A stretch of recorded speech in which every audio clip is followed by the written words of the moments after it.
अच्छा जी, कल मैंने आपको कंप्यूटेशन ऑफ टैक्स पेएबल, कल से हमने टैक्स कैलकुलेशन जो है वो स्टार्ट कर दी हुई है फॉर्मेट में। कल 19th लेक्चर था, आज 20th लेक्चर है। ये फॉर्मेट के हवाले से अब तक हम डिस्कस कर चुके हैं कल के लेक्चर तक, 19th लेक्चर तक, कि टोटल इनकम क्या होती है।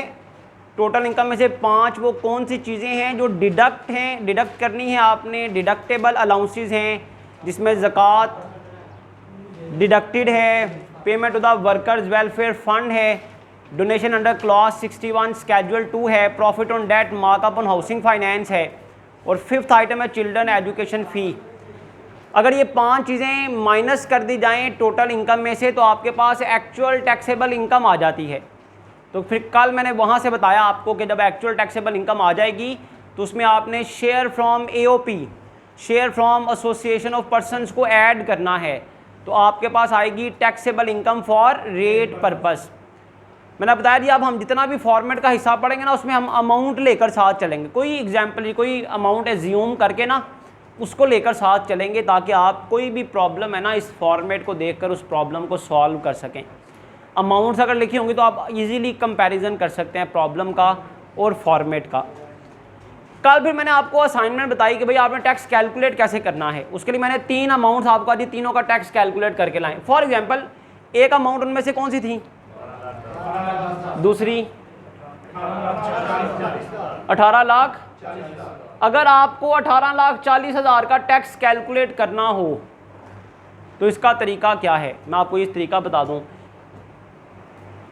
आपको टेबल पर देखना है जी, बुक्स ओपन करें, शाबाश। बुक्स का पेज नंबर 389 है, वहां पर टेबल देखें, टैक्स रेट का टेबल दिया हुआ है पेज नंबर 389 पर। इनकम फ्रॉम सैलरी वाले चैप्टर में भी है, पेज नंबर 389 पर भी है। देखें जरा क्या लिखा हुआ है। टैक्स रेट का टेबल सैलरीड इंडिविजुअल के लिए, सैलरीड इंडिविजुअल के लिए टैक्स रेट का टेबल बड़े ध्यान से देखें, शाबाश।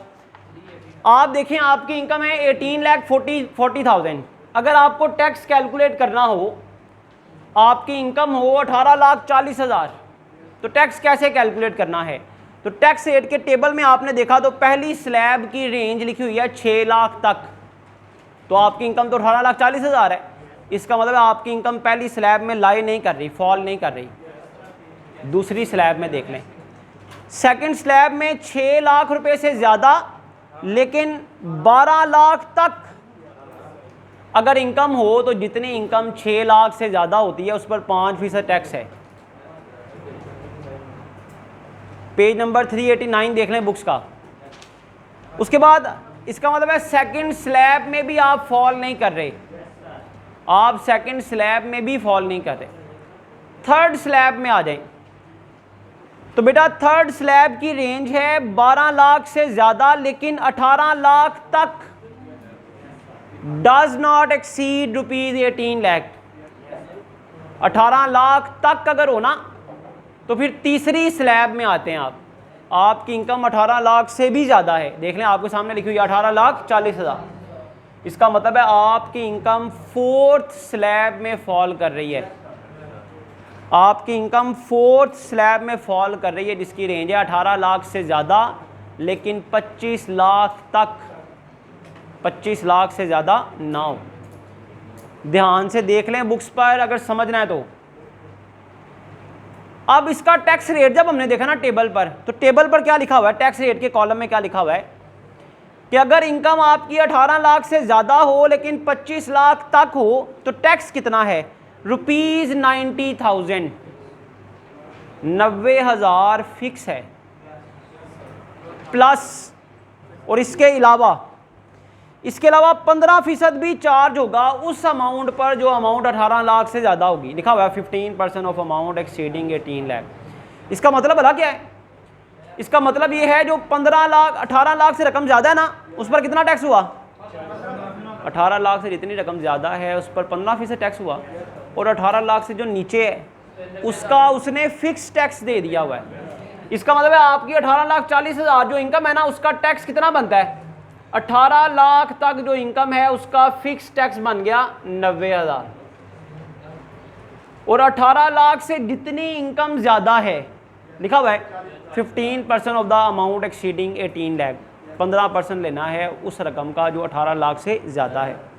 तो आपकी रकम 18,40,000 है, ये 18 लाख से कितनी ज़्यादा है, ये 18 लाख से 40,000 ज़्यादा है, तो इस पर 15% ले लें, 6,000। आपका टैक्स आ गया बेटा 96,000। इसको अभी इनर कॉलम में लिखे रहने देना। अब आप कोई भी इनकम आपको गिवन हो, आप उसका टैक्स कैलकुलेट कर सकते हैं कि नहीं कर सकते? जो फिक्स पोर्शन है ना, फिक्स पोर्शन, ये उस हिस्से का दिया होता है जिस हिस्से से ये स्लैब शुरू हो रही होती है। जो मैं सुन रहा हूँ, जो मैं बोल रहा हूँ, ध्यान से सुने शाबाश।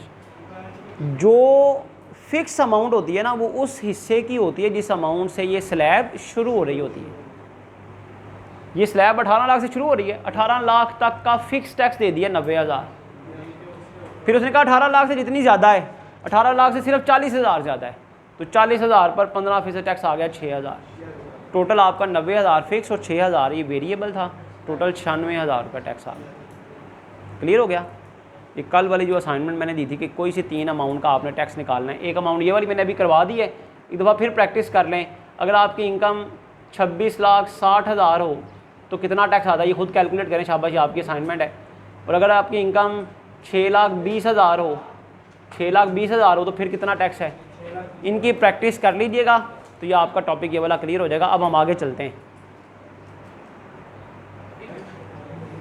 आज फॉर्मेट का 20th लेक्चर हम स्टार्ट करते हैं वहाँ से, जैसे हमने कल पॉज किया था, जहाँ पर कल 19th लेक्चर का फॉर्मेट का हमने कंप्यूटेशन को स्टार्ट किया था। तो मैंने आपको अज्यूम अमाउंट लिखवाई थी, देखें ज़रा आपने अपने रजिस्टर्स पर सब लोग। मैंने आपको लिखवाया था कि फ़र्ज़ करें आपकी एक्चुअल टैक्सेबल इनकम है 11,20,000।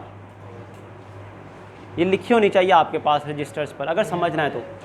मैंने आपको बताया कि देखें आपके पास एक्चुअल टैक्सेबल इनकम है 11,20,000, उसमें हम ऐड करते हैं share from association of persons, तो वो मैंने अज्यूम करवाई जी, अमाउंट लिखें जी 30,000। तो आपके पास आ गई taxable income for rate purpose. तो मैंने कहा था अब आप डबल लाइन लगा लें क्योंकि अब कोई इनकम ऐड नहीं होनी। अब टैक्स कैलकुलेशन स्टार्ट होने वाली है, अब टैक्स कैलकुलेशन स्टार्ट होने वाली है, इसलिए डबल लाइन लगा लें। फिर मैंने बेटा आपको बताया कि स्टेप नंबर 1 यहाँ से शुरू होगा। स्टेप नंबर 1 क्या है कि आपकी एक्चुअल इनकम थी 11,20,000 और आपकी रेट पर्पस वाली इनकम है 11,50,000। इनकम के साथ लिखा हुआ है taxable income for rate purpose, कि ये इनकम हम सिर्फ इस वजह से ले रहे हैं क्योंकि ये सिर्फ रेट निकालने के लिए है। तो रेट निकालने के लिए जो इनकम थी वो 11,50,000 थी। हमने 11,50,000 पर टैक्स कैलकुलेट किया तो टैक्स आपके पास आया था कल के लेक्चर में 27,500। फिर मैंने कल आपको जाते जाते समझाया कि देखें ये टैक्स है रेट पर्पस वाली इनकम का। टैक्स तो हमेशा जाहिर सी बात है एक्चुअल इनकम का देना होता है ना, टैक्स तो जाहिर सी बात है आपने एक्चुअल इनकम का देना है। तो ये टैक्स तो आपके पास रेट पर्पस वाली इनकम का है। आज स्टेप नंबर 2 हम करने जा रहे हैं, जिसमें हमने क्या करना है, टैक्स कैलकुलेट करना है, computation of actual tax payable. वो जो कल हमने टैक्स बेटा कैलकुलेट किया है वो रेट पर्पस वाला टैक्स है, वो आपका एक्चुअल टैक्स नहीं है, वो आपका एक्चुअल टैक्स नहीं है, वो रेट पर्पस वाला टैक्स है। और रेट पर्पस वाला टैक्स और रेट पर्पस वाली इनकम कब होती है, जब शेयर फ्रॉम एओपी होता है। अगर शेयर फ्रॉम एओपी ना हो तो ना रेट पर्पस वाली इनकम आएगी, ना रेट पर्पस वाला टैक्स आएगा। शेयर फ्रॉम एओपी होता है जिसकी वजह से आप उसको ऐड करते हैं एक्चुअल इनकम में, तो taxable income for rate purpose आ जाती है।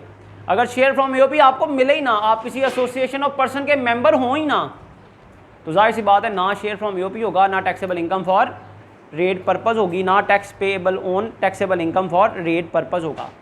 तो आज स्टेप नंबर 2, कल स्टेप नंबर 1 किया था जिसमें हमने रेट पर्पस वाली इनकम पर टैक्स कैलकुलेट किया था। आज हमने क्या करना है, अपने इस टैक्स को, ये टैक्स है रेट पर्पस वाली इनकम का, हमने टैक्स निकालना है एक्चुअल टैक्सेबल इनकम पर। तरीका समझ लें बड़े ध्यान से, बड़े ध्यान से बेटा, मेथड समझ लें, वाइट बोर्ड पे ध्यान रखें सब लोग, शाबाश। देखें ये 27,500, 27,000 500। 27,500 क्या है? रेट पर्पस वाली इनकम का टैक्स है। 27,500 रुपया क्या है? रेट पर्पस वाली इनकम का टैक्स है। बात समझनी ध्यान से। आपकी रेट पर्पस वाली इनकम कितनी है देखें, आपकी 11,50,000 रुपये। पॉइंट समझना ध्यान से। 11,50,000 रुपये पर टैक्स है। कितना? 27,500। इधर देखिएगा, शाबाश। फॉर्मूला याद करने की बजाय समझ लें। 11,50,000 रुपया उसने अर्न किया। 11,50,000 रुपये पर टैक्स बनता है 27,500। 27,500 रुपये 27,500 रुपीज़ टैक्स है। 11,50,000 पर डिवाइड करने से क्या आएगा? 1 रुपये का टैक्स आ जाएगा। 11,50,000 रुपये इनकम हो ना, तो इस 11,50,000 रुपये इनकम पर कितना टैक्स बनता है? डिवाइड करेंगे ना तो 1 रुपया इनकम होना तो उसका टैक्स आ जाता है। जैसे आपको 12 महीने का इंटरेस्ट दिया जाए तो 12 पे डिवाइड करके 1 महीने का इंटरेस्ट नहीं आ जाता। मैं कहता हूँ जी 12 महीने की डेप्रिसिएशन है, 12 महीने का इंटरेस्ट है, 12 मंथ की इंश्योरेंस है, तो आप 12 पर डिवाइड करते हैं ताकि 1 महीने की आ जाए। 11,50,000 रुपये इनकम पर 27,500 रुपीज़ टैक्स है। हमने फाइंड आउट करना है 11,30,000 रुपये का टैक्स। अगर 1 रुपये का टैक्स आएगा ना, उसको 11,30,000 से मल्टीप्लाई कर दें, 11,30,000 का टैक्स आ जाएगा। जैसे आपको इंटरेस्ट दिया जाए 12 महीने का, मैं कहूँ जी 4 महीने का निकालें, तो आप क्या करते हैं? 12 से डिवाइड करते हैं, 12 से डिवाइड करते हैं, 4 से मल्टीप्लाई करते हैं। ये टैक्स है इस इनकम का। डिवाइड कर दें, 1 रुपया इनकम का टैक्स बनता है। देख लें, बेशक करके देख लें। 27,500 को डिवाइड करें 11,50,000 पर, 0.02। 1 रुपये पर 2.5 पैसे टैक्स बनता है सिर्फ। 0.02 का मतलब क्या हुआ? 2 पैसे। 1 रुपये पर 2 पैसे टैक्स। ठीक हो गया। 11,30,000 पर कितना होगा? तो 11,30,000 से मल्टीप्लाई कर दें, 27,021। ये बेटा आपका आ गया actual tax payable. Actual tax payable आ गया 27,021। 27,500 जो आया था ना, ये वाला, ये आया था रेट पर्पस वाली इनकम का टैक्स। 11,20,000 है यार एक्चुअल टैक्स पेएबल। आप करके देखें ना, शाबाश। जो मैं आपको बता रहा हूँ उसमें एक्चुअल टैक्स पेएबल इनकम कितनी है? 11,20,000 है। कितना आ जाएगा? 782। वो गलती से हमने देखें 11,20,000 एक्चुअल टैक्सेबल इनकम थी, मैंने 11,30,000 लिख दिया था। तो आपका एक्चुअल टैक्स पेबल आ गया 26,782। जाहिर सी बात है 11,50,000 का टैक्स ज़्यादा था, 11,20,000 का टैक्स पहले से कम आएगा। समझ गए बात? ये है फॉर्मूला। याद करवाता तो शायद मुश्किल हो जाता आपके लिए। इस तरह याद रखेंगे तो देर तक याद रहेगा। रेट पर्पस वाले टैक्स को रेट पर्पस वाली इनकम से डिवाइड करें, 1 रुपया इनकम का टैक्स आ जाएगा। जितनी इनकम का फाइंड आउट करना है उसे मल्टीप्लाई कर दें। 27,500 रुपये टैक्स है 11,50,000 रुपये का। डिवाइड किया तो 1 रुपये का टैक्स आ गया। उसको बेटा 11,20,000 से मल्टीप्लाई कर दें तो 11,20,000 एक्चुअल टैक्सेबल इनकम है, उसका टैक्स आ जाए। स्टेप नंबर 2 यहाँ पर कंप्लीट हो गया। रेट पर्पस वाली इनकम, रेट पर्पस वाले टैक्स को किस तरह बदलना है एक्चुअल टैक्सेबल इनकम के लिहाज से। इसका फॉर्मूला भी लिख लें, इसी को फॉर्मूला बना लें। लिखें, ऊपर क्या आएगा? लिखें शाबाश, फॉर्मूला लिखें शाबाश।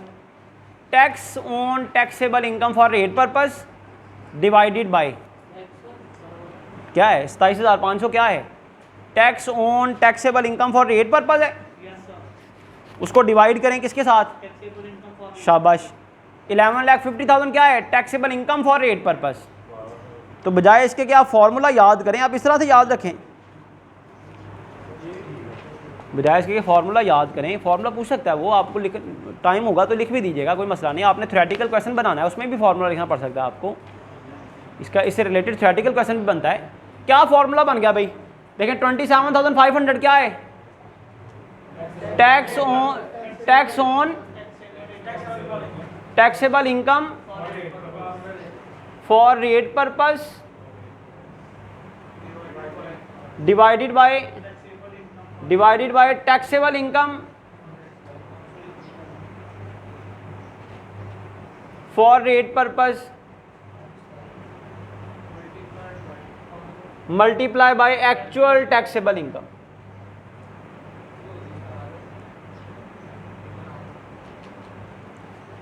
अब आ रहे हैं स्टेप नंबर 3 पर। स्टेप नंबर 3, पहले आपने रेट पर्पस वाली इनकम पर टैक्स निकालना है, फिर उस दूसरे स्टेप में उसे बदलना है एक्चुअल टैक्सेबल इनकम के लिहाज से। तीसरा स्टेप है, ये टैक्स में रायत मिलने लगी है, टैक्स में कंसेशन मिलने लगी है, less tax concession at the rate of 50%। 50% tax में रायत देनी है, किसको, 50% कंसेशन देनी है। मतलब अगर ये 26,782 है ना, तो इसका 50% माइनस कर देना है, किसके लिए, tax concession at the rate of 50% to the senior citizens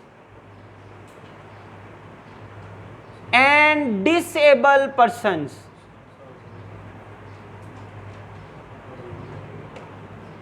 tax में रायत है 50%, किसके लिए, सीनियर सिटीजन के लिए और डिसेबल पर्सन के लिए।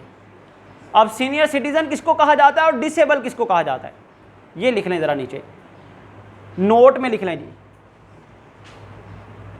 Any individual whose age is 60 years, 60 साल पूरे और above is called senior citizen। Pakistan के टैक्स के कानून के मुताबिक वो शख्स जिसकी उम्र 60 साल या उससे ज़्यादा होगी उसको सीनियर सिटीज़न कहा जाता है, उसके लिए टैक्स में 50% रायत है। Secondly, disable person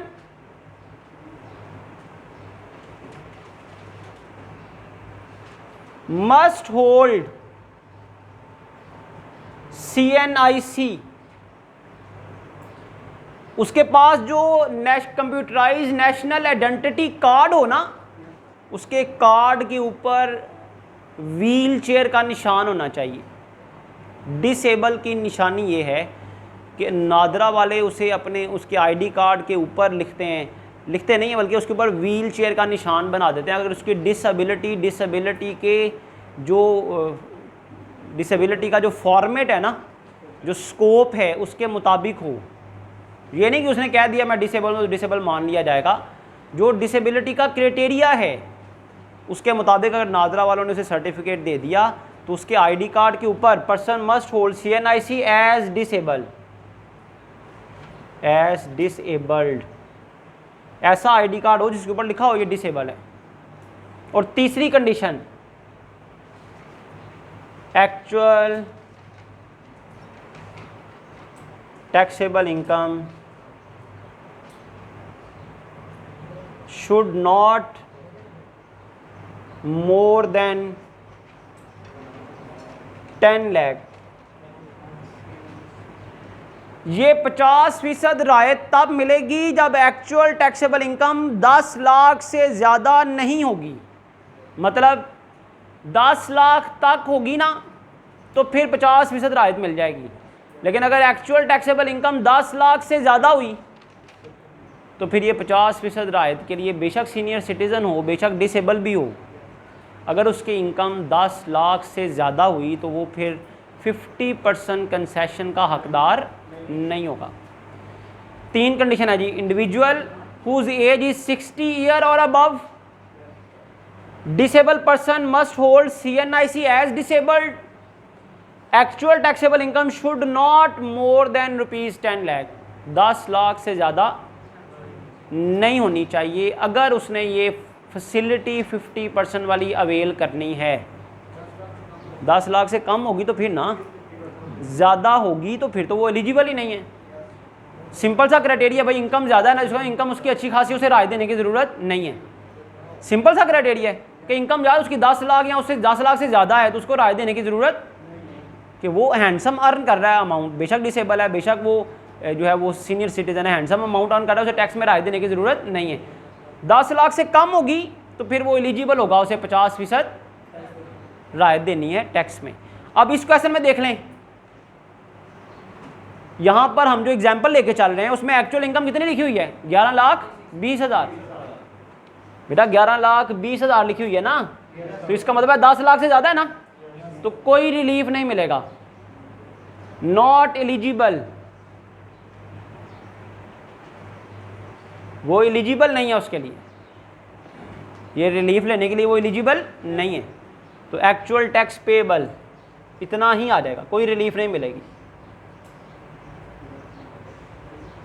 actual tax payable आ गया जी 26,782, कोई रिलीफ नहीं मिली, जितना उसका टैक्स था उतना ही आ गया। तो ये थर्ड स्टेप हो गया।